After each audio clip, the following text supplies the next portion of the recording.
Kaip kardinaliai pakeisti savo gyvenimą?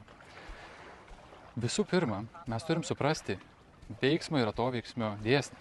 Taigi yra pasakyta, kad veiksmas lygus atoveiksmiui. Tai reiškia, kad jeigu mes daužom galvą į sieną ir tikimės, kad galva neskaudės, pats blogiausias dalykas yra kaltinti sieną dėl galvos skausmo. Todėl pirmiausia reiktų nustoti daužyti galvą į sieną arba nustoti daryti nesąmonės tam, kad atoveiksmis būtų kitoks. Tai reiškia, jeigu aš kasdien skundžiuosi, jog man blogai, kasdien darau kažkokius dalykus, kurie neveda į tai, ko aš noriu, niekas nepasikeičia. Skundai nereiškia, kad man pritrauks kažkokį geresnį gyvenimą. Aš turiu pradėti džiaugtis gyvenimu, turiu žvelgti kažką gražaus, kažką pozityvaus, kas mane gyvenime džiugina. Todėl linkiu tau pradėti keisti savo gyvenimą taip, kad jis taptų tokiu, kokio tu nori. Tiesiog daryk veiksmus, kurie veda į atitinkamą rezultatą. Jeigu tu daužai galvą į sieną ir kaltini, jog siena kalta dėl tavo galvos skausmo, sienos pakeisti mes jau negalim, bet tavo veiksmus pakeisti galim. Todėl nebedaužyk galvos į sieną, nebedaryk nesąmonių ir skausmo šiek tiek pamažės.